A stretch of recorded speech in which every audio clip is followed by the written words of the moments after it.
Okay. Or I can forward it in mine. I'm going to start. Morning, everyone. I'm about to call this meeting to order at 9:30 a.m. Can I have the adoption of the agenda, please? That the Council of the Municipality of West Elgin hereby adopts the agenda as presented. Can I have a mover, please? Michelle? Teresa? All in favour? Carried. Disclosure of any pecuniary interest, if not now, at the time. Seeing none. We'll move on to delegations. Elgin County update. Welcome to West Elgin. Warden Ed Ketchabor and Deputy CAO Brian Lima. It's a pleasure to have you here this morning. Well, thank you, Deputy Mayor Latham and Council. Good morning to you as well. Julie sends her regrets for not being able to be here, but I'm pleased to be joined by, as you say, Brian Lima this morning. And it's our intention to give you a brief update on county services and initiatives that are going on. This is the same presentation that we've been making across all of our local municipal partner council meetings. And we're almost at the end of the road, but we like to save the best for last. So we could go on with the next slide, please. As part of today's presentation, Brian and I will provide a brief overview of Elgin County's strategic plan and then discuss those new and exciting initiatives that are currently underway and some that are nearing completion. This is a great opportunity to review the ongoing work of the county, for you to ask questions about county services, and for us to perhaps gain a better appreciation of what those local issues and priorities are for West Elgin. Next slide. As you know, the demanding arena of municipal politics requires that we be up to date on issues, have insight to manage resident and stakeholder expectations while delivering on strategies and commitments in a relatively short period of time. This is a tall order, and we're all in it together. 2023 has been a busy year thus far, as I'm sure, and I know it has been for you, and some tumultuous times as well. We have witnessed changes on local councils. We've worked through orientation, and we focused on budgets and legislative changes. For me, this year has been especially busy, serving both as mayor of Bayham and warden of the county. And yet it is still early in the year. I'm proud to say that county council has made a number of critical decisions, such as supporting service and enhancements and efficiencies, and even completing our 2023 budget. It's my hope that through this presentation, you will see that we are on track to having a great year. Elgin County's strategic plan has served as the roadmap for county services and expenditures since 2020.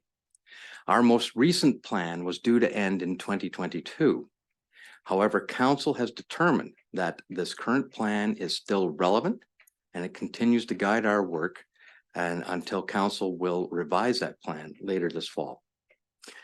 Throughout 2023, thus far, our work has been guided by three main pillars, and they're illustrated on the slide there. And that is to redesign how we respond to community needs in a creative, sustainable way, to be the place where people want to live, work, and play, and to make responsible financial decisions. Move on to the next slide.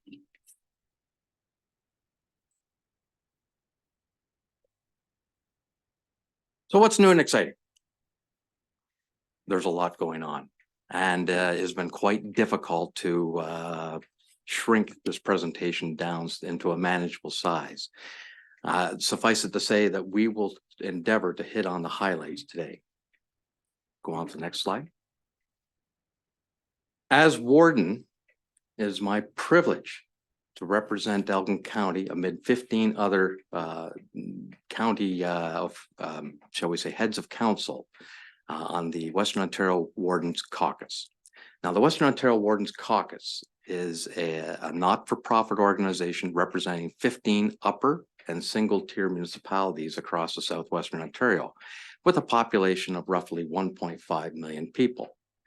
The goal of the Western Ontario Wardens Caucus is to enhance the prosperity of and well-being of rural and small urban communities within the region. And they achieve this aim mainly through advocacy efforts, focusing mainly on infrastructure, transportation, long-term care, broadband, and economic development. The Western Ontario Wardens CAOs group meets monthly, and the wardens gather every 6 weeks. Next slide. Elgin County is also a member of SCORE, and that's the South Central Ontario Region Economic Development Corporation. SCORE is a collaboration of the 5 former tobacco growing regions in Ontario: Middlesex, Oxford, Brant, Norfolk, and Elgin County. SCORE's mission is essentially complementary to that of the the Western Ontario Wardens Caucus, but focuses mainly in 3 main areas, such as infrastructure supporting economic development, human capital or workforce development, and sector development, focusing primarily in the agriculture sector. Next slide. The Elgin St. Thomas Health Recruitment Partnership Program is another initiative that the county supports in response to the growing demand for local primary care physicians within the community. And I want to draw your attention to this particular slide because there's a couple of statistics in there that are daunting, to say the least. For example, in Ontario alone, you have up to 1 million residents who do not have a family doctor. In our community across Elgin and St. Thomas, we have 10,000 residents without a doctor. And it's sobering. And when you've got the number of physicians that are poised to retire within the next coming years, there is a real, genuine need. So the partnership itself will be investing roughly $71,790 to support incentive programs, scholarships, and a physician recruiter who will support new physicians as they join our communities. Since this partnership was established in 2008, an investment of $1,123,280 has been made between the county and the city, I should add, to support 36 new physicians and 1 nurse practitioner. Next slide. County Council is pleased to offer eligible not-for-profit community groups supplementary funds to strengthen responsiveness, effectiveness, and the resilience of service agencies, festivals, and events in Elgin County. In 2023, Elgin County will invest $72,900 into both established and emerging community programs and events that meet identified community need, build capacity, and support the county's strategic plan. The Community Grant Program is administered through the Rural Initiatives and Planning Advisory Committee. And I can tell you that over the last several years, the program has been well, if not very well, oversubscribed, which is a good indication that groups are aware that the supplementary funding exists. If you know of any groups that may be interested in the supplementary funding, I would encourage you to direct them to county staff, or at least direct them to our website for more information. Next. Construction to improve accessibility is well underway at the County Administration Building. This $2.9 million investment will see new elevators, washrooms, and improvements to lighting. And I might add that the existing elevators at the county were among the first 100 that were inspected by TSSA in the 1930s. So we are looking very much forward to this project completion in 2024. Next. A top priority for community or for county council is to engage our community, and we're trying a variety of ways to connect with our residents. We're trying to attend more events, host more public information sessions, issue surveys, and leverage social media in an attempt to engage the community. We also have a dedicated landing page on our website called Engage Elgin, where counselors, staff, residents, community partners, and businesses can share ideas which will make Elgin County a better place to live, work, and play. We also use the Engage Elgin site to share updates about new services, projects, and collect community feedback to inform projects, policies, and initiatives. We move into the next slide, we'll get into some more of the county operations, and I'll invite Brian to take over from here. Thank you, Mr. Warren. Through you to council. Good morning. So one of the first critical and important initiative well underway is Elgin County's transportation master plan. It's the first time a transportation master plan will have ever been developed for the county. And the intent of the plan is to develop a long-term roadmap spanning 30 years. Projected recommendations will have evaluated and potentially may include the undertaking of a transit feasibility study. In addition to improvements to the county's road network and its structures. This study is well underway in partnership with local municipal partner staff, and we are looking forward to further discussions and recommendations and intend on tabling those before county council at some point later this year. Next slide. One of the largest capital project in the county's recent history is well underway, that being the Terrace Lodge redevelopment in Malahide Township, whereby the first phase of building expansion to maintain provision of 100-bed, increasing it from a Class C to a Class A ministry facility is well underway. Project valued at $36 million is anticipated to be completed by mid-2024. And at this point in time, we are hopeful that in the coming weeks, phase one of this project will be complete and we'll be moving into the existing facility to begin renovations within the various resident home areas. Next slide. Coupled with this capital project, we've got an active fundraising campaign whereby members of the community, people passionate about Terrace Lodge, have begun fundraising and are about halfway through their goal with the aim of enhancing the project outcomes with things such as enhancement to the internal courtyard, whether that be furnishings or other items that will complement residents, providing comforts of home, enhanced resident enjoyment and activities, as well as supports for families. So county council as well as staff are well excited to report that we're about halfway through that goal. Next slide. The county's official plan, which originally, when this assignment started back in 2021, it's remarkable that that's when it started, but is nearing completion.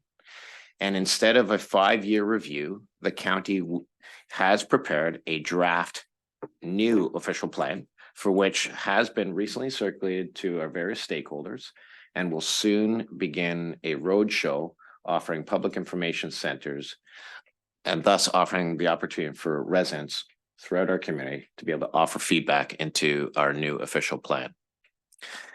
The new official plan takes into consideration recent ministry legislation changes to the provincial policy statement, etc. And this plan has been undertaken in collaboration with each of our local municipal partners as it relates to updating of your respective plans as well. Next slide. As part of the official plan, a consultant was retained to undertake a population, housing, and employment forecast land needs analysis background study as well to support the official plan. That report, which was combined with a discussion paper number 3, is available on the county's website, official plan website, and details projections into the future and aims to support the official plan. And once again, is aligned with provincial policy statement requirements. Next slide. Moving on to our library services. County staff and with the support of County Council are excited to announce that we have joined the fine-free movement, whereby we are eliminating barriers and improving access to library resources for all folks within our communities. And while we're halfway through this process now, we look to and are looking forward to moving forward with this fine-free initiative and completing that rollout within the very near future. Next slide. While staying on library services, the infographic before you showcases various critically important data sets, especially as we come out of the pandemic. The pandemic certainly interrupted services, municipal services across the board. And one of those services hardly hit were the library services, but we're happy to report coming out of the pandemic that we are seeing a return to library patrons, and most specifically happy to announce that new catalog users were, we achieved almost 11,000 new catalog users coming out of the pandemic. So we look forward to this continued growth as we continue to offer library services and expand upon new programs moving forward. Next slide. The warden had mentioned that County Council recently passed its 2023 budget. And with that budget as passed totaled $92.6 million and equates to a 3.7% increase to county resident taxes as it relates to the county portion. That tax rate was required in order to support existing services, as well as several enhanced services, and in order to maintain the county's core infrastructure moving forward. To put it differently, homeowners will see a slight addition to their taxes in the magnitude of $23.88 for every $100,000 of residential property assessment. As with all municipalities, the county was pressured by inflation and competing priority costs such as food for our homes and other core elements. Next slide. On March 1st, just last month, we were excited to launch the county's paramedicine program in concert and collaboration with our service provider, Medavie Health Services, whereby this program, being entirely funded by the province, is a referral-based program that works collaboratively with our healthcare service providers to deliver mobile supports to our residents within their home. And in my most recent discussion, uptake and interest in this program is growing each day. And most importantly, our health support community is equally excited about the provision of this program as much as we are. Next slide. County Council unequivocally continues to support the improvement of high-speed connectivity across the county. And so with that, a couple of years ago, it had engaged an external consultant, IBI Group, to complete an analysis of current state and provide recommendations. That report, as presented, included an advocacy plan, which was developed and supported by council in an effort to promote, encourage, and attract ISP investment in Elgin County. Last year, the province announced their accelerated high-speed internet program, And we are happy to report, for those that weren't already aware, that ExploreNet was awarded the work to undertake and bring fiber to more areas across Elgin County.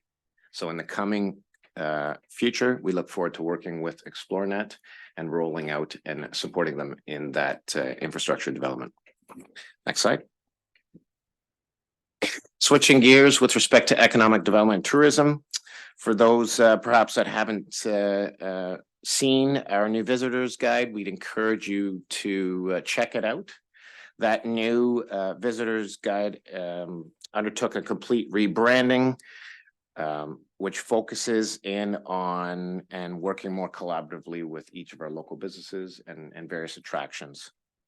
So once again, if you haven't had a chance, please check it out. Next slide.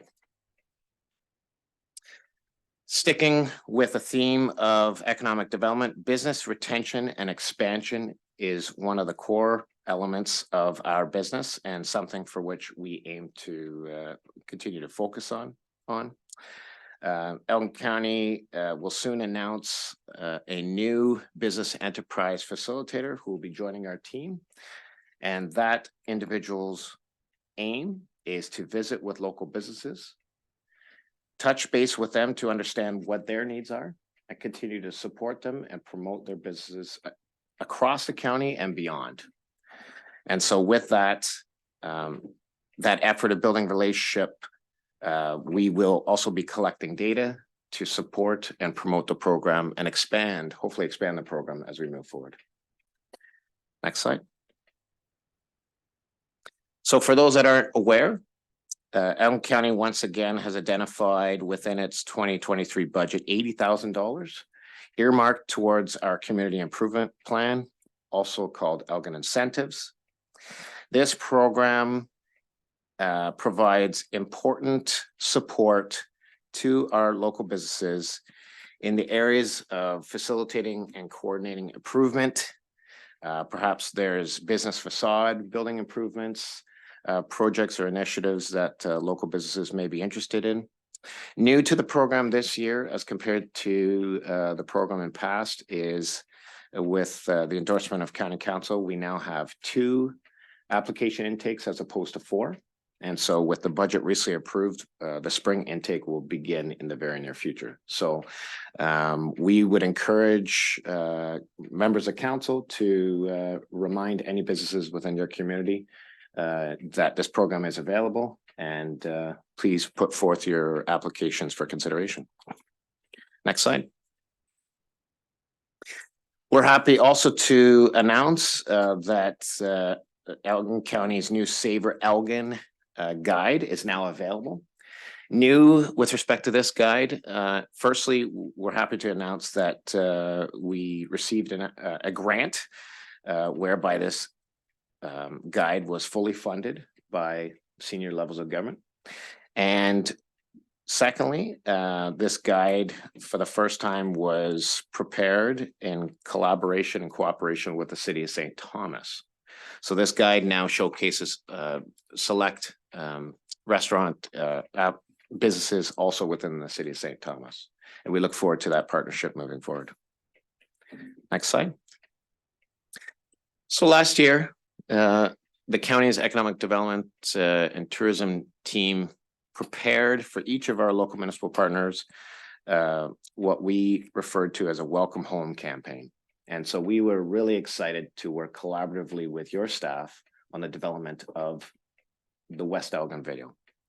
And so with that, the county continues to promote West Elgin and each of our other local municipal partners with every opportunity that we get. And we look forward to working with your staff well into the future on other future video campaigns. Next slide. Last, I believe it was fall, we had the amazing opportunity, unique opportunity to actually see what an Amazon fulfillment center looks like on the inside. And were we ever blown away? And so with that, we are excited and thrilled to work with the Township of Southwold as it relates to the approval process and support them through this monstrous development. specifically with Broccolini, who built the facility for Amazon on the former site of the Ford Assembly Plant in Talbotville. This 2 million square foot facility is slated to open sometime in early 2024 and is expected to employ 1,500 workers. And so we're excited about that and look forward to continue working with both Southwold as well as Amazon and Broccolini as further development for that site is planned in the near future. Next slide. So the Centennial and Elm intersection improvement. This is an exciting project for the county, whereby this is our first roundabout, hopefully the first of many that will be identified as part of our transportation master plan. This project is well underway, is actually ahead of schedule as we speak right now, and includes improvements such as underground existing infrastructure, roadworks, road base installation, illumination, etc. This will also be the first roundabout that I'm aware of that will incorporate native pollinator plantings within its internal radius. Something with which County Council has endorsed through its Environment Committee, and something for which staff as well as our local engineering community are quite excited to hear about. This project is valued at $1.78 million. And again, we're really excited to host a ribbon cutting ceremony in the very near future. Next slide. So in 2021, Elgin County received provincial designation for a regional training firefighting center. The training center provides firefighters from Elgin County, Middlesex County, and across Southwestern Ontario with the opportunity to receive new recruit training and higher level training courses. 2023 represents its second full year, calendar year, curriculum year of operation. And we're really excited with the plan's curriculum this year, and are looking to expand that and increase interest in the various courses as the year moves on and in years to come. Next slide. Work is well underway with respect to a renewed age-friendly network for Elgin and St. Thomas. In that regard, last year, Elgin County undertook a senior services review, and we look forward to presenting recommendations in that regard before County Council and thereafter presenting it throughout our community. So stay tuned with respect to more on that. And with that, I'll turn it over to the warden. Council is always ideal if the ongoing work at the county supports the good things that are happening locally. And I think we have a lot to be proud of. We seem to work well together, and I strongly encourage that to ever continue. We can do so much more as friends and getting along than we can as adversaries. There's no need for that. As we wrap up our presentation, this is your opportunity to tell us what are your local priorities. What is new and exciting for your council? How can County Council help support your council? We're open to ideas now, or I invite you to reach out to me in the near future.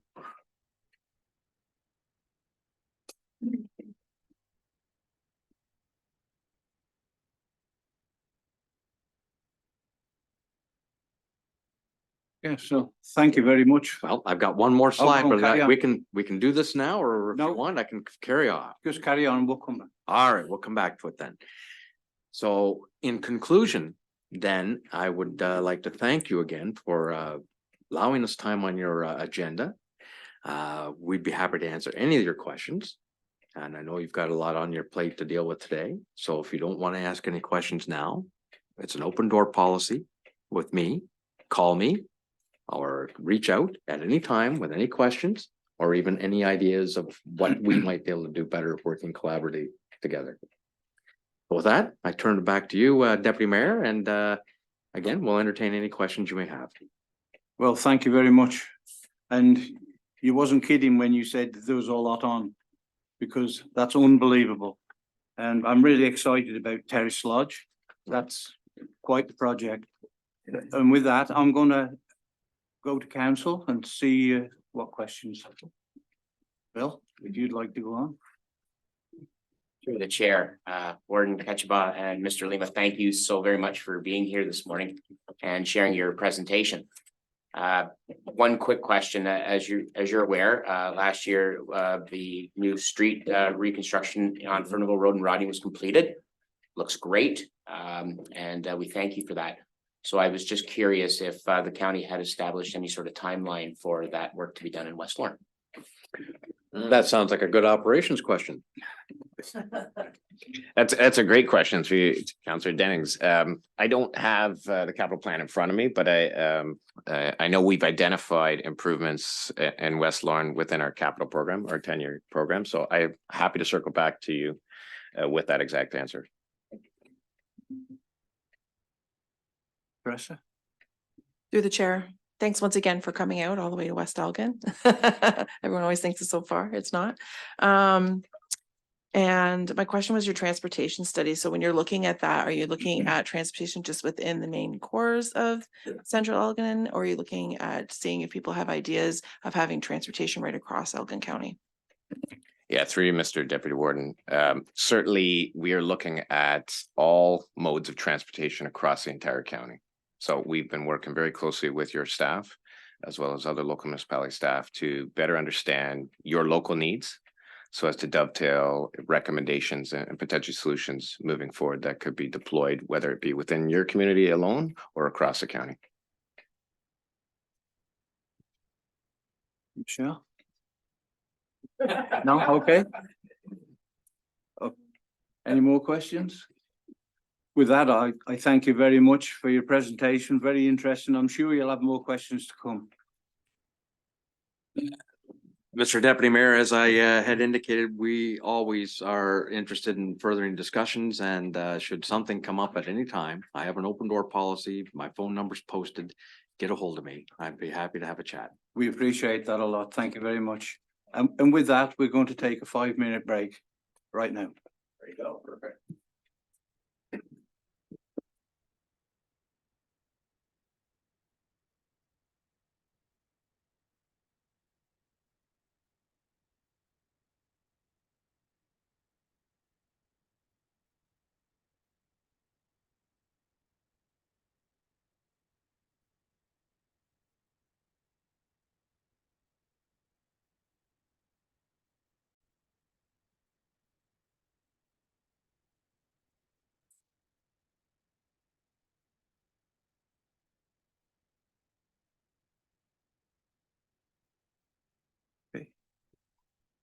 Okay, the adoption of the minutes.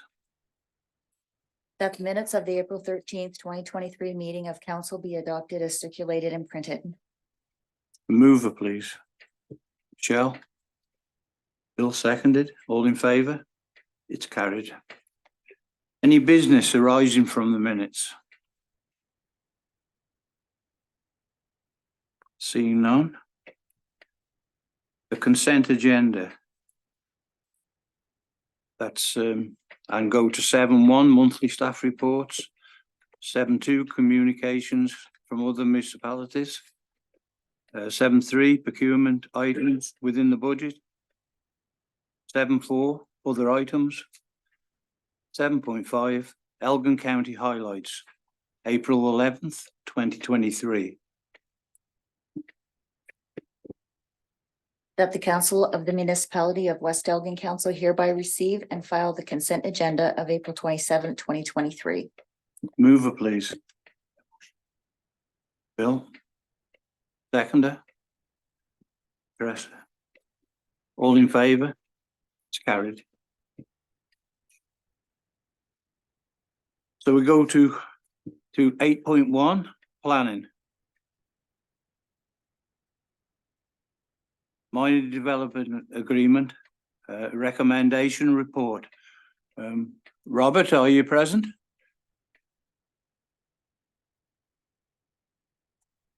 Is he going to be on?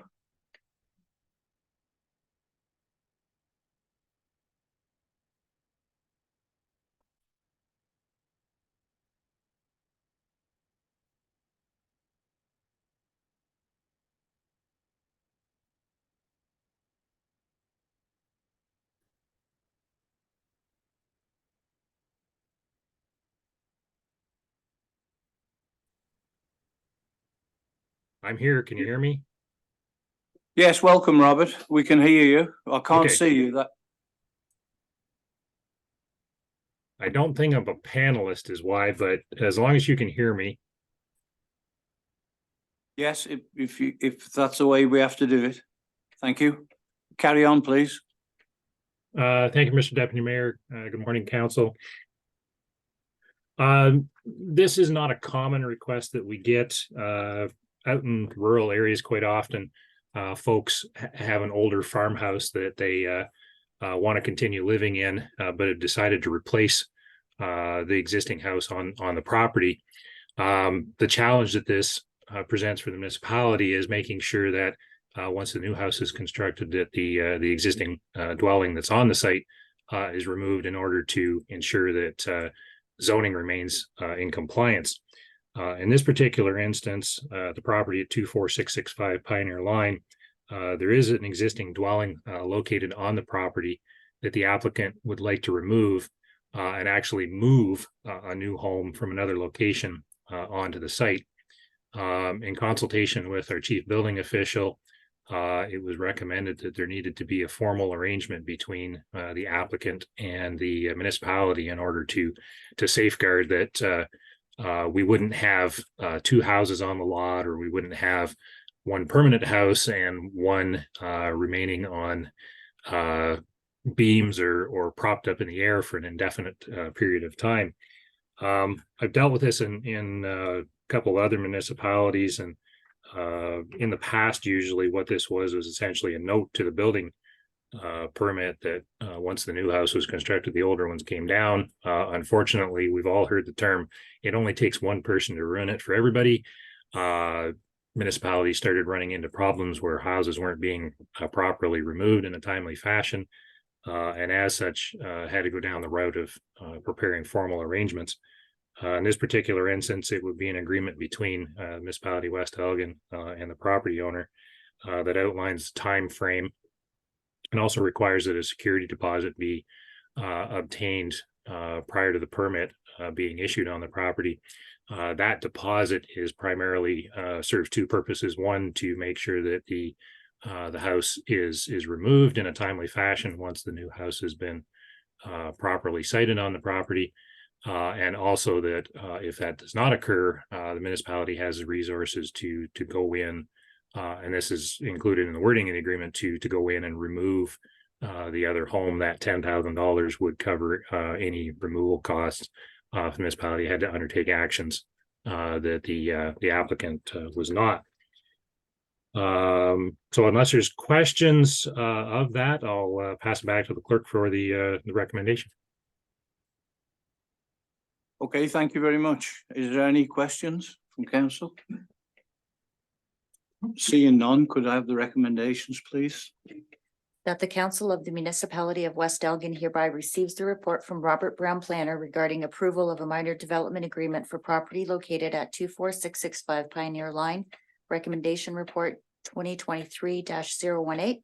That the council of the municipality of West Elgin approve the proposed minor development agreement, Appendix B to this report, to temporarily permit a second dwelling at 24665 Pioneer Line during the relocation of a new dwelling on the property, and authorize the mayor and clerk to sign the minor development agreement and register it on title.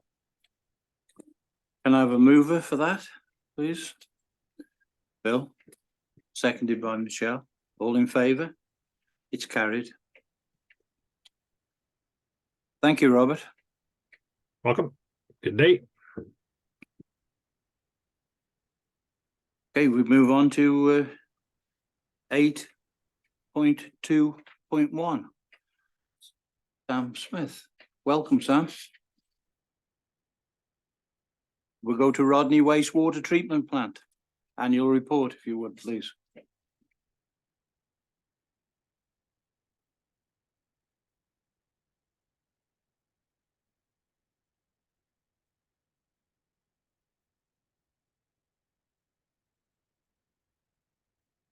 Okay, so Rodney annual report. A quick overview.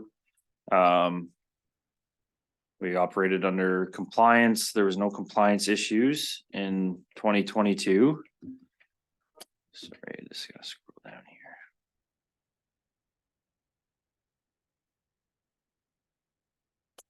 Our flows, raw flows decreased by 38% from 2021, which is a significant increase. I don't have an exact reason why. We know that both Rodney and West Lauren have quite a bit of infiltration. So perhaps the participant or the rainfall and things like that contributed in 2022, but that is a significant drop, but that is a drop in the right direction. We don't want to be seeing a 38% increase. But as far as exactly why, there was no you'll see in the West Horn report that it dropped significantly as well. So it's not like the road work in Rodney changed anything or anything like that. I gotta assume that it's from rainfall and things like that. So I won't spend too much time on that, but it is going the right direction. And it puts us at a 45% of the plant's rated design capacity. So that's good. There's room for growth in Rodney if it were to ever come. All our lab results were good all year. We didn't have any non-compliances. We remained under the objective for the most part for most of 2022 as well. So that's good. As far as major maintenance goes, we did have to do some emergency repairs like on the scum pump, on the RAS pumps, some pump station work, some valve work, and then some backflow preventer repairs. Nothing major as we wait for the upgrades to start in Rodney. And other than that, it's always good to read the summary. Overall, the Rodney wastewater treatment plant provided effective treatment in 2022 with no non-compliances and very few objective exceedances. Capital improvements to the system will ensure continued success in the operation of the plant, improve the effluent quality. Any questions from council? No, seeing none. Sam, if we can go on to West Lawn. Absolutely. Oh, well, yeah, well, okay, we'll do the resolution. That the council of the municipality of West Elgin hereby receives and files the Rodney wastewater treatment plant annual report. Okay, Teresa, Michelle, all in favour? It's carried. Okay, now we'll go on to the West Lawn. Perfect. Yeah, thank you. It's a lot of the same in West Lauren. Again, we saw a 27.6% decrease in raw flows.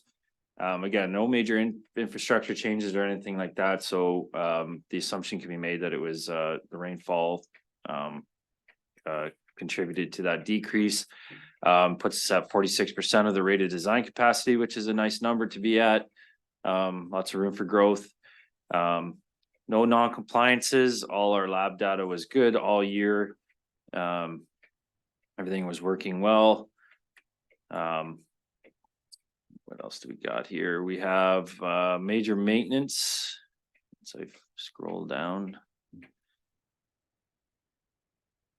We did some air compressor repairs, some RAS and WAS valve repairs and pump repairs, but with the upgrades in 2019, there's really not a lot for major maintenance to be completed.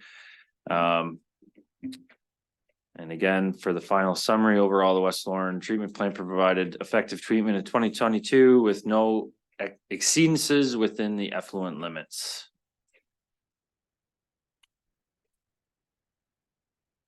Okay, is there any questions on that one, Bill? Through the chair, thank you. Sam, just a question as you're presenting all of this information, your summaries. In the event that there are efficiencies to be found, new research and development, whether it's the dredging or skimming or whatever the case may be, is your agency looking into those things and reporting them back to council, or is that more our responsibility or do we share that responsibility? It's a great question. That's one of the perks of having Aqua, not to pump our own tires, but we are constantly looking for new technologies. We're looking for funding. We're looking for efficiencies. We're looking for hydro incentives, anything like that. There's an entire division, multiple divisions within Aqua, and corporate. Myself, I was just speaking with Magda about going to conferences and things like that. That's why I go to those conferences, is look for new technologies, things like that. So that is one of the no cost things that come with Aqua, is that you're given those perks when with Aqua. We are constantly looking for things like that. Any other questions? Oh, can I have a recommendation, please? That the council of the municipality of West Elgin hereby receives and files the West Lorne wastewater treatment plant annual report. Can I have a mover, please? Bill? Michelle, second. All in favour? That's carried. Okay, thank you, Sam. Thank you. Okay, we go to 8.3. 8.3.1, requesting the declaration of municipality's significant event.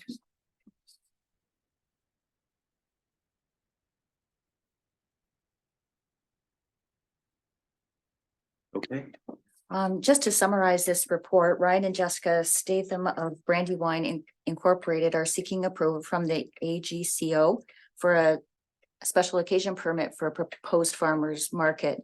So they require a letter from council declaring this municipally significant event. We've run this request through our legal service provider, and as we have received all the documents that we need, and it's staff recommendation to council to go ahead and declare this event. has anybody got any questions on that one? Seeing none. So can we have the recommendations then on that one, please? That the council of the municipality of West Elgin hereby receives the report from HBAL clerk request for declaring a municipally significant event, and that West Elgin Council hereby supports the request of Ryan and Jessica Statham and the Brandywine Incorporated to declare the inaugural farmers market scheduled for July 14, 2023 to be held at 25714 Pioneer Line, West Lorne as a municipally significant event, and that council also support future market dates scheduled for August, September, and October. Okay, can I have a mover for that? Michelle, seconded by Teresa. All in favour? It's carried. As long as your Okay. dogs are okay. Okay, so we move on to 8.4, 8.41, investment policy. Magna, could you please report on that? Thank you, Deputy Mayor. So basically, this is next step from March 23rd council meeting when we had one investment presentation to council, and they provided council with an overview on different investment options. So basically, my report outlines number one, includes investment policy, and also recommendation of the funds that I suggest should be invested. So my approach that I recommend is very conservative, as investments are fairly new to our municipalities. We don't have much experience. We're just developing a policy. So my recommendation is to just start with 20% of our total funds and put them in 3 different portfolios. One of them is Canadian corporate bond portfolio. The other one is Canadian government bond portfolio, and then equity portfolio. And then perhaps in 6 months to a year, receive a report, see how the funds are doing. And then, you know, if there's an option of expanding the investment, if council feels comfortable with it, or perhaps create a new portfolio or expand it even more. So does anybody have any questions? Is there, what kind of risk is associated with it, please? So basically, the portfolio that I have presented to council, it's very low risk. As the allocation is 25% for of the total allocated investment will be going to stocks and equity. There is a little bit higher risk, but there is at this point we don't have short time frame, so the longer we invest, the investments will do better. And then government bond portfolio is very low risk, as basically government bond portfolio, it's the government issued debt, so basically that's what the money is being used for. And then corporate bond is a little bit higher, it slightly has a higher risk from government bond, but basically the entire portfolio is there is some risk, but the risk is Pretty safe. low. Any more questions on that, please? Yes, Michelle. Through the chair, this morning I was approached by community members who have read the agenda and are wondering if there is any opportunity for community members to invest along with the municipality. Unfortunately. I figured not, but I said I would ask. Any other questions? Yes, but. Through the chair, thank you for the presentation. So 2 questions. First one, because there has been some folks who have asked the question and I attempted to explain it, but perhaps coming from you, it would be better. There is a reason why this investment company has been selected, and perhaps you could expand on why that is and why others may not have had the same opportunity. So thank you, Councillor Denning. So basically, the reason why we went with one investment, as there are regulations that we that we have to adhere to. So number 1 is the Municipal Act, and number 2 is the Ontario Regulation 438/97. We cannot, so basically municipalities are regulated by Municipal Act, and we cannot, there are certain investments that we can allocate our money to. This cannot, investments cannot be, have to be in Canadian funds. We cannot do any foreign transactions. And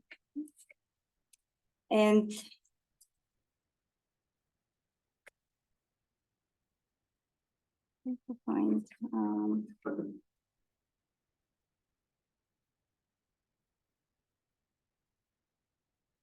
so basically in my report, I outlined that our investment vehicles have to be available to and meet criteria of the established provincial legislation. So basically smaller municipalities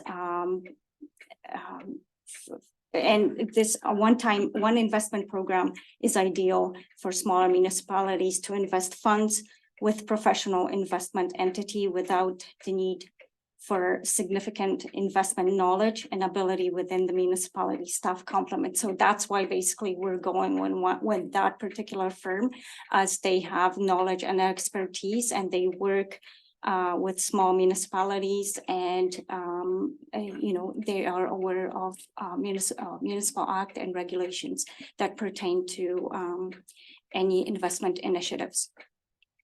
So for us starting our portfolio, it is strongly recommended that we basically obtain expert advice and knowledge from that firm. I knew you would explain it better than I could. Second, with regards to these investments, and I appreciate the fact that we're starting conservatively and going slow. However, were you presented with any sort of estimated rate of return on these investments? No, not yet, as basically the portfolio hasn't been established. However, I can provide council our current interest rate in our high interest saving account. With currently, we're getting 5% the rate of return. So having diversified portfolio as this one, we're expecting probably 6 to 8% return on our investment or higher.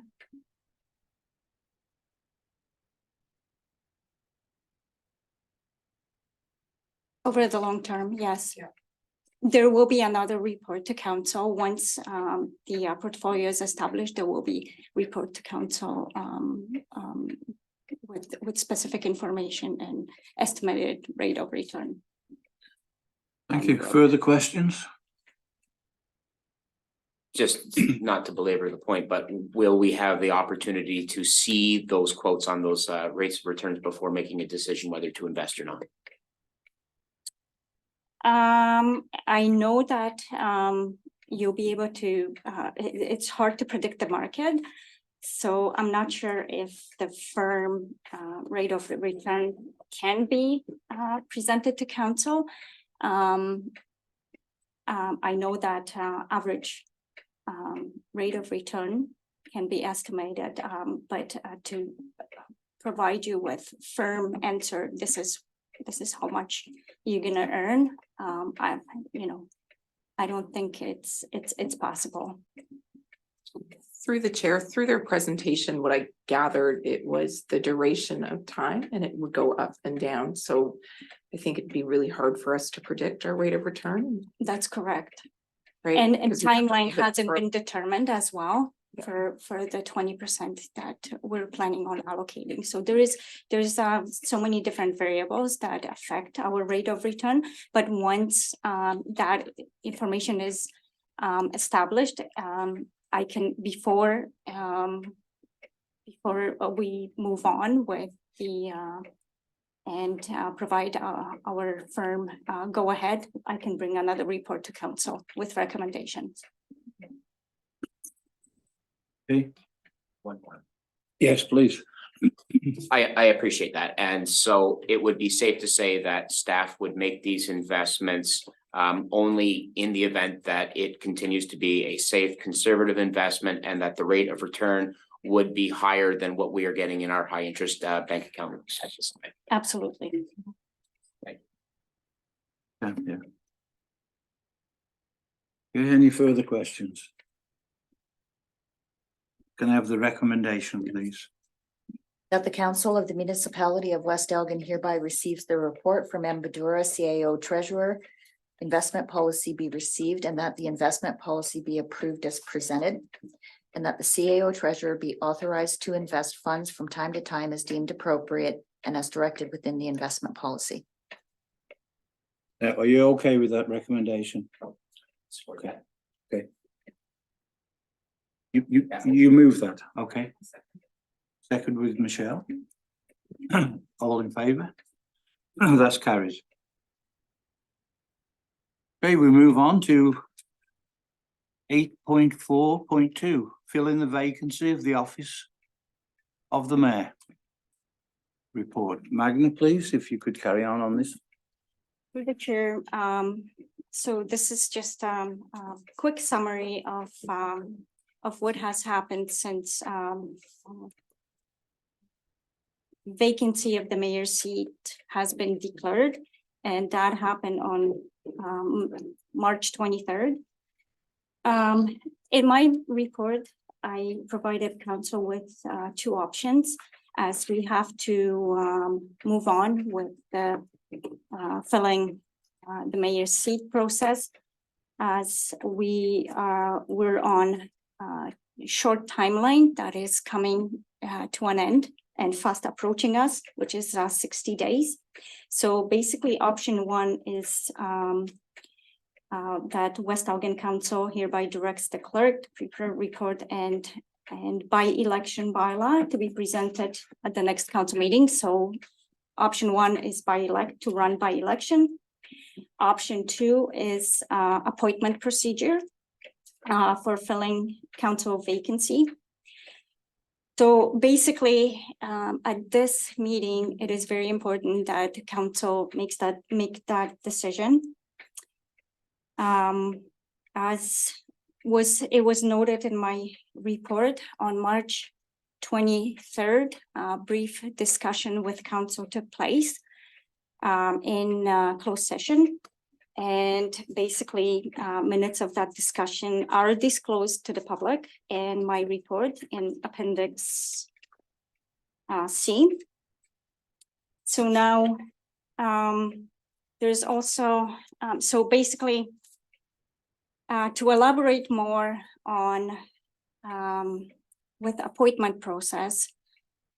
So basically, if council decides to move on with the appointment process to fill the vacancy, there is certain steps that have to be followed along with the strict timelines, as we don't have much time. So basically, in my report, I attached application process that will be available to the public as well to council members that are interested applying for that vacancy. So that application process, so advertisement will be posted on our website, electronic signs, social media. For my recommendation is due to time constraints, 10 business days. So from that point on,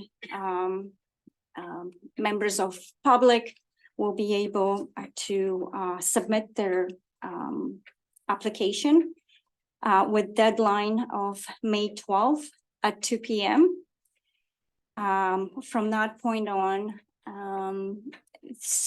we would have to schedule a special council meeting on May 17th, I believe, next Thursday. May 18th, excuse me. So council can review the applications, have discussion, and perhaps make the decision. So that's where we're at. And I would like to, first of all, does anybody have any questions in regards to the process or? Okay. Through the chair, and just for clarification for those who might be watching or have questions for this, the call for an individual to be appointed would be in the event that we did an appointment from within on council. That would then create the void, and then there would be a call for somebody in the community to fill that spot. Yes. Just in case anybody's wondering why we would be attempting to recruit somebody to join council. That would be if we as a council decided that appointment would be the best way forward as opposed to a by-election. Thank you. Any more questions on that one? Just one more thing, if I may. Yes. If council chooses to go by election process, I indicated in my report that the cost will be included in Appendix B. This was not attached to the Appendix B. However, costs will be, to run by election cost would probably be very similar to last year's election costs. And total election cost for our municipality was $18,500. Yes, through the chair. Through the chair, so hypothetically, we have an election and members of the council decide they are wishing to run for the mayor's seat, would we have all of the elections at the same time? And does that $18,000 include the election cost if we are running more than one election? No, that $18,500, it only includes one election, So, because that's what we had previously. and then just for clarification of process, if we decide we're running an election for mayor, we have members of council who decide they are going to run for mayor. Would we be holding all the elections at the same time, or is there a process of waiting to see? Well, Heather, correct me if I'm wrong, but if members of council are interested in mayor's position, wouldn't it make sense to go through the appointment? I think the appointment process is for council members as well. So if one of our council members are wishing to be appointed to the mayor's seat, they're treated like other residents who are applying as well through that same So process. no matter what, everybody needs to put an application in Yes. for the mayor's Yes. seat. Yeah, I'm just trying to kind of get to the point that if someone is running and we decide to run an election for the members of our community, we could I be see. looking at between $36,000 or $50,000 if any of these members decide that they would like to run. Is that correct? And we would have to run them separately. So we would run a mayor's election first, and then we would have to run elections for the empty seats because councillors could not return to their vacant seat. Is that correct? And I'll have to double check, but I believe that's correct because if council is That's the way I also, see it. yeah, it Mhm. kind of gets back into that for sure, but I still think. A member of the community has sent me some documentation, so I do know that if any of the members of council decide to run, they cannot sit back in their seat. They would lose it and we would have to have an election for. And I think that's true.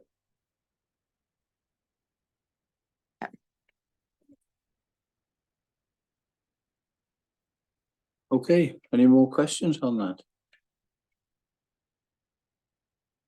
Okay, then we'll go for the recommendation, I take it. It looks like option 2, doesn't it? Teresa? Through the chair, yeah, I just don't feel that we did have a great turnout for the past 2 elections we've had. The last one was a claimant. I'm the only one that ran in the 2022. And I just can't see all that money being spent. We could spend other places with such a small municipality. If we do run into option 1 being something people would like to look at. The feedback I'm getting from the few members who've approached me are we are all sitting around this table. We all have some experience, some oodles of experience, like our deputy mayor, myself only 4, and others are volunteer in the community for years and know everybody inside and out. So they're looking to us to be leaders as we are and lead and decide what to do. And they're not looking for an election as the people that have approached me is how they're feeling. So I'm more towards option 2. Is that the same feeling? Through the chair, we've had this conversation, and I think most of the people who come into my cafe know I'm a huge believer in elections, and the hope is that over the next 4 years that we are making changes that help engagement in the election process, and so that next time we're running, we have multiple candidates. I agree with Teresa. I don't believe that we are going to see a huge turnout for voting. I don't think we're going to see a huge turnout for people wanting to run. I also think that our last clerk did an amazing job providing a ton of information from municipalities across the province. There's a reason why other municipalities have all chosen not to have an election. Most of them, I think, if not all of them, have done the appointment process, so to lead from example. Okay. So yeah, option 2 for me. Option 2. Bill, are you in that same feeling? You feel the same? I do. Okay, so the recommendation 2 with 2 in it, please. That the Council of the Municipality of West Elgin hereby receives the report from Meg Badura, CAO Treasurer, filling the vacancy of the Office of the Mayor for information purposes, and that West Elgin Council decides to proceed with option number 2 as set out in this report. Hereby adopting the appointment procedure for filling a council vacancy. And that such steps are necessary to complete the appointment process by no later than May 19th, 2023. Move, please. Michelle? Bill, seconded. All in favour? It's carried. Thank you. So we go on to committee and board reports.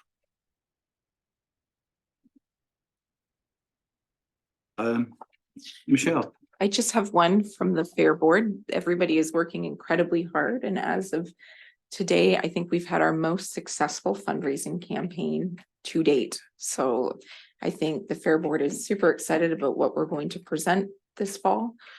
Huge shout out to all the community members who have really contributed a great amount to help us make it successful. Yeah, thank you. Dresser. Through the chair, going on that, everybody get your money into Mrs. McLeod, so you can sponsor a pie, a cake, anything you like. Got my money in yesterday. They're looking for people in the community to sponsor, so maybe that'll help her out to fill those spots. So we had a rec board meeting since our last council meeting, and we're getting ready with the help of Lee and his staff to look at Canada Day. So fireworks will be happening, and stay tuned for what else. And then I also had, unfortunately, I couldn't get on the Zoom. They gave me 2 links, but I also had a homeless coalition meeting, and they had a presentation on tiny homes that I was really interested in seeing, but technology was in the way, and they only do it via Zoom is my understanding. So it's not like I could drive down the road and see. So when I do have that, I will pass it along because anybody interested, or if everybody just wants to see that presentation, because I'm sure it's really interesting. And then I also had just this past Monday, a Heritage Homes meeting. So that went fairly well, and they have quite a wait list. And Deputy Mayor Leatham is also there as a community member. So we're looking at doing a delegation in regards to seeing what we can do to have those plans go forward in the future, get some money behind us and some grants and such. So great groups in all of those groups, and lots of things happening, and stay tuned for anything else going on. Anything, Bill? I just have one thing. I did take the situation of Alderborough Public School and the speed signs. I took them to the county, and as we made a motion to do that on our meeting before, so I made sure that was on that, and I did talk about it, and yeah, they're looking at it. I asked them to treat it as urgent, as it's an accident waiting to happen, in our opinion, or my opinion. And so I know that's being done. So at least we're going to get something going there. I did go to the TOPS meeting last night, and I gave them a certificate from West Elgin Council, and saying thank you for what you do for the community. It's a great bunch of people. I really and thoroughly enjoyed myself last night, and they presented us with a plaque for Heritage Homes for letting them use the hub free of charge for their meetings. So I have that to take to Heritage Homes. I've got it in the vehicle today. So that was it. Thank you very much. Okay, anything else? Okay, so we go to accounts. That the deputy mayor and treasurer are hereby authorized to sign payment voucher number 4A amounting to $206,813.17 in settlement of general road, water, and arena accounts, including EFT number 6561 to 6590, online payments number 1142 to 1158, and payroll PP08. Is there any questions? Michelle? Oh, sorry. Any questions from council? Seeing none. Can I have a mover? That's Michelle. Teresa seconded. All in favour? It's carried.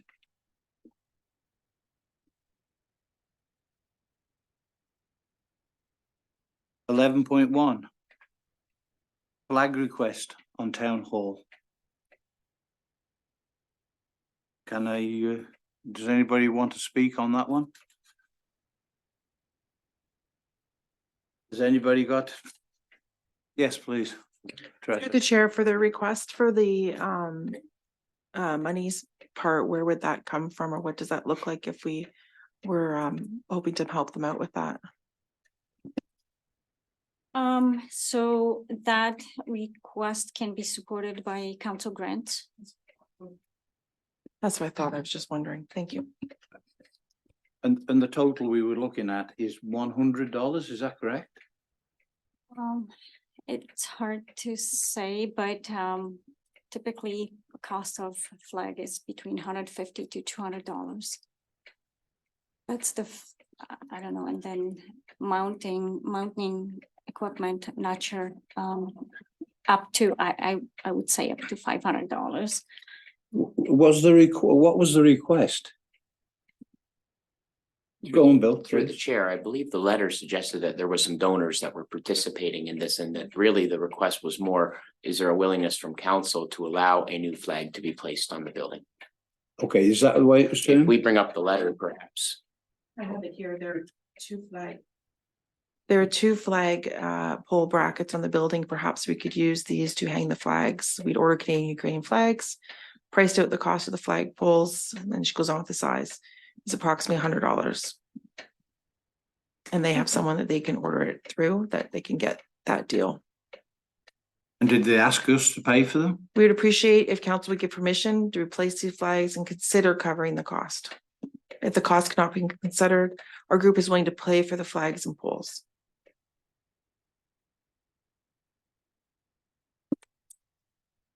So shall we just give them permission to place their flags on the town hall, Michelle? Through the chair, it's how long is the duration that the flag will be on there, and not saying that this is not a sign of no support for Ukraine. I think we've had this conversation before. We do for one, we have to do for all. So if we are allowing this and they are paying for it, or we pay for it, in theory, in fairness, we should do this for everyone. And it seems like a lot of paperwork to then create a policy on how we decide which groups we are supporting, which flags we are supporting. It just creates more work. For me, it's not that I don't want the flag up there. It's just, then do we need a flag policy developed? And if we pay for this, does that mean that every organization or group that wants to come forward and have their flag flown, we will then also contribute the same amount of money? Will we have a municipal office that is just then covered in flags because we haven't had said policy? Yeah. It seems silly, but it's just, I've seen how. I can see your point, the way you put it. You know, if it was just for them to have their little meeting like they did do 12 months ago, and they want their flag up behind them while they do their talk on the footpath and on the edge of the road, and then remove the flag, not just leave it there as a permanent fixture. You know, maybe that might be for size. I think we'd have to talk with the person that's asked. Bill? These are all relevant points, and I think perhaps one thing we can consider is providing the allowance for them to replace the tattered flag that's there with something that is similar. Whereas there's no additional infrastructure costs associated with that, it's just a willingness from council to allow that flag to be replaced in a similar fashion. Okay. Anything else on that? Would council consider a timeline of displaying The thing is, the individual flag flag. shouldn't be there for its duration, should it? It should be there for a certain amount of time or? Yeah, speak, Bill, please. Well, let's say that the flag that was placed on the building a year ago probably got to the end of its life expectancy 4 months ago. Mhm. So if we were to allow them to replace the flag for a term of 6 months, that probably then gets the flag off the building before it starts looking ratty, Then it can go back up if they did held a little If- celebration again. if there's another request at that time. Teresa? Yeah, I was thinking along the same points, so like October 1st kind of thing, when the weather starts maybe turning, or November 1st, so 6 months from now. That could be our time frame, and then look at that. And we're still letting them replace the flag and represent exactly the horrors that are going on. And have that awareness there, and still in support of a flag, but just not the full support of what they're looking for, so I could go along with that as well. Michelle, have you got any more comments on that one, please? Through the chair, no, it sounds like it's a slippery slope, but You- it sounds like we need the flag policy now too, right? Like for duration of time allowed, like, and I go back to it, it's not that I don't agree with the atrocities and showing our I agree. support, but I'm saying that there are lots of atrocities and there are lots of things that need our support. So it's just, how long is the duration that is there another place that this flag could be flown? Yeah. And if I'll support in it going back up and a new flag. I don't mean to be like No, not being a negative Nancy. I- I'm just saying that I often find when we get into these simple things and it just takes one person, it's that, do we need a policy then about what we are? yes, we have to watch, Duration. we don't get flags on every building. You know, because once you allow one to keep it one there permanently, how can you refuse another one? So we're putting ourselves into a bit of a pocket here, so I think maybe a duration would be a good thing, maybe. And then it comes down. Otherwise, everybody is going to ask for a flag. Yes, Magna. And through the chair, I just, well, Ukrainian flag would be installed in central location of Rodney. I just have a question for our operations manager. Do we normally install flags on that building for Canada Day? Yes, through the chair, we typically, that's what the brackets that are mounted to the face of the building are for, that they were for Canada Day flag. They were for Canada flags for July 1st. So that's gonna cause an issue. Yeah, see, I understand why they put the flag up in the first place, because they had the little meeting there right outside the town hall. And I understand that, and it was a good idea to have their flag flying as well. But I mean, after that was finished, maybe it should have come down. You know, otherwise we're going to set a precedent to everybody. That's my feeling on it. Anybody else? Because yes, Trish. So we're looking at making a motion for 6 months at the time to replace the current flag they have currently up right now? Just for the 6-month period, or what are we looking at? So theirs is like on a string almost across where the building, the entrance to the card, I call it the card meeting room, anyways, where the seniors did their cards there. And then the brackets are on the two sides, and then the Port Society does little flags all over town too, so within what they've already done, so. But they were already talking about flagpoles. And if they can't use the flagpoles when we want Canada Day flags up. So the great But there's a compromise little would be bit of what a Councillor Denning said, to predicament. do replace the current one, I guess. Maybe we could talk to the person that asked for this and put things in a different way. That maybe it's not a permanent fixture, and after a certain time, that it has to be taken down. I don't know. Yeah. Well, through the chair, I think that one of the recommendations that's been presented does exactly that. The allowance, the acceptance of a replacement flag for a term of 6 months. And that certainly gives us time, if we decide we want to look at, working with staff to create a policy for, accents on our public buildings. Okay. Is that okay with council, the way it reads or not, or?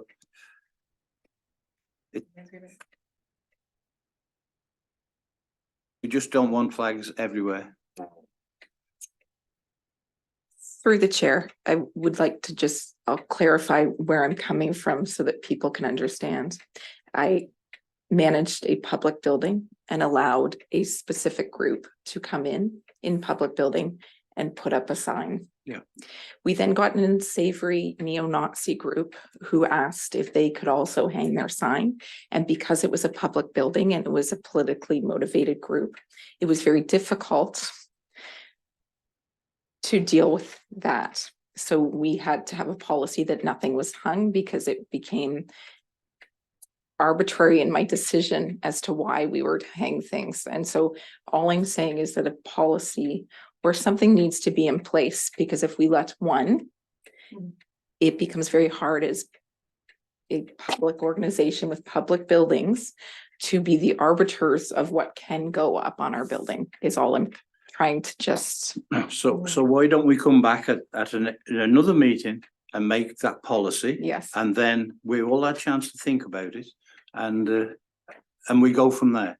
And so we're not starting something off and then trying to stop it or And doing go back, either way. it's just, there's always the one, right? There's always one person or group who tries to push. And so that is all I'm warning about. Let's make the policy. Why don't we make the policy then before we commit ourselves?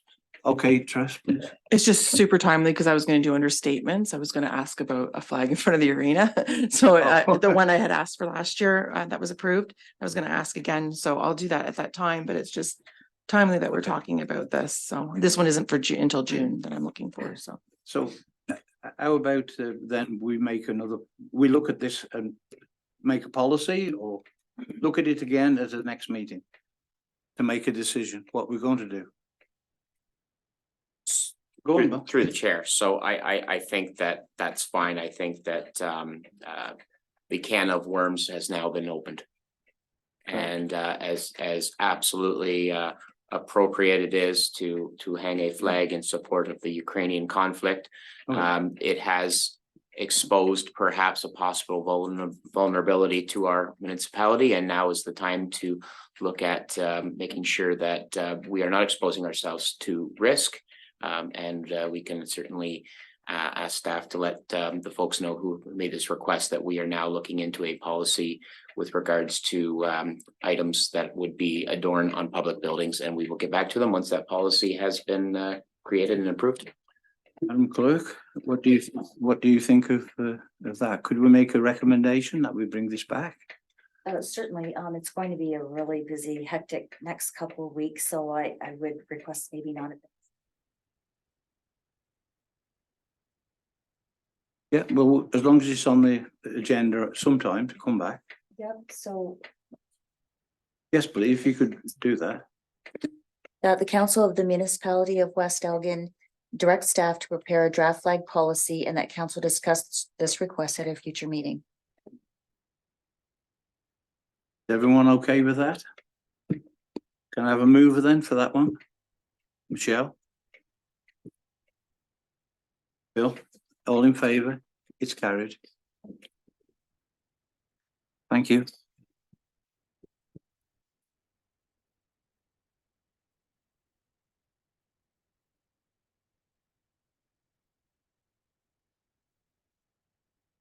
Council inquiries and announcements. 12.1 notice of motion. 12.2 statements, inquiries by councillors. Yes. So the inquiry I had was for June, so I'll just let it be for now until we maybe can Look at that. look at something in May. So I'll let that be, but I'm looking forward to forming that policy. Okay, thank you. Through the chair, I just had a question about that flag policy. So did you want it for, like all the flags in the municipal?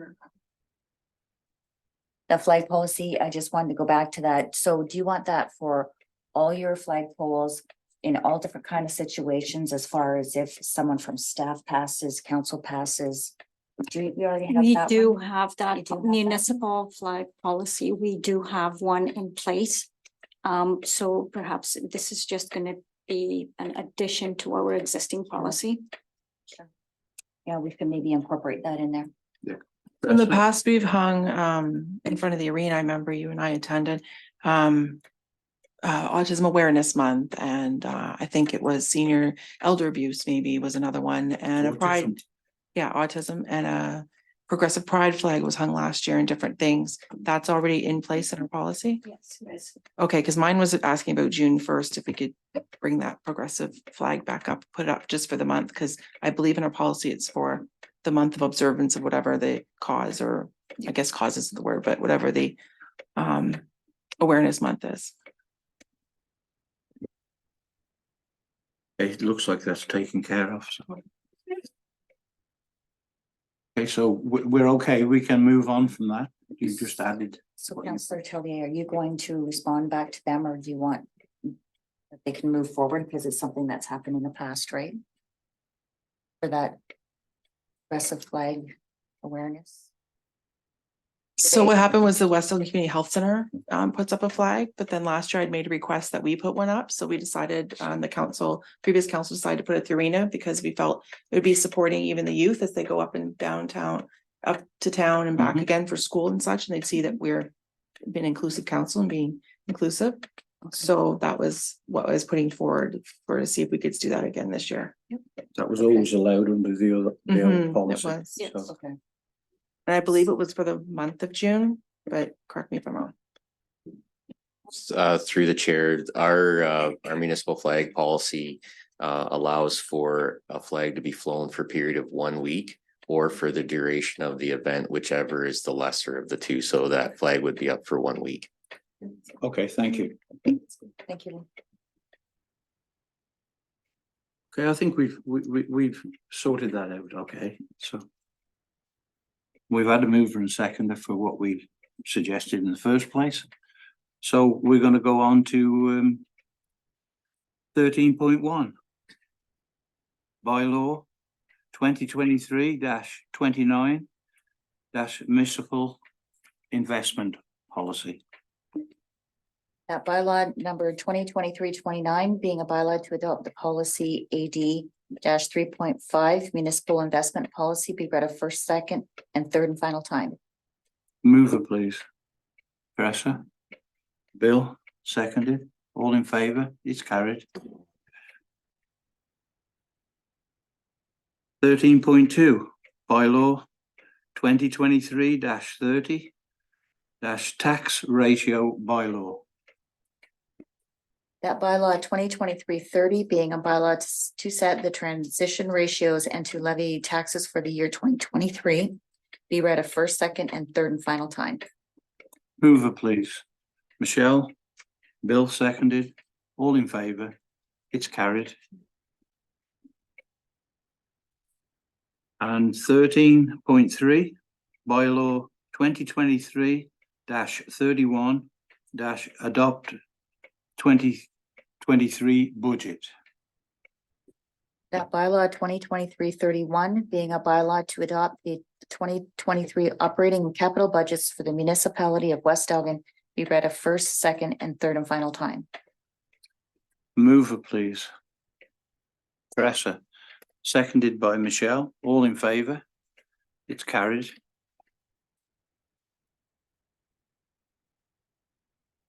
(13.4) bylaw 2023-32 adopt water and wastewater rates for 2023. That bylaw 2023-32 being a bylaw to establish rates for municipal water and wastewater services for 2023 and to repeal bylaw 2022-14 is read a first, second, and third and final time. Can I have a mover, please, Bill? Shell. All in favour? It's carried. Bylaw 13.5, bylaw 2023-33, development agreement bylaw -24665 Pioneer Keach. That bylaw 2023-33 being a bylaw to authorize the execution of an agreement between the corporation of the municipality of West Elgin and Joseph Charles Keach be read a first, second, and third and final time. Can I have a mover, please? Teresa? Bill, seconded. All in favour? It's carried. 13.6, bylaw 2023-34.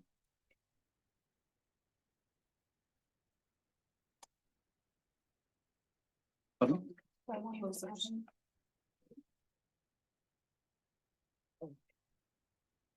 That comes after close? Yes. Oh.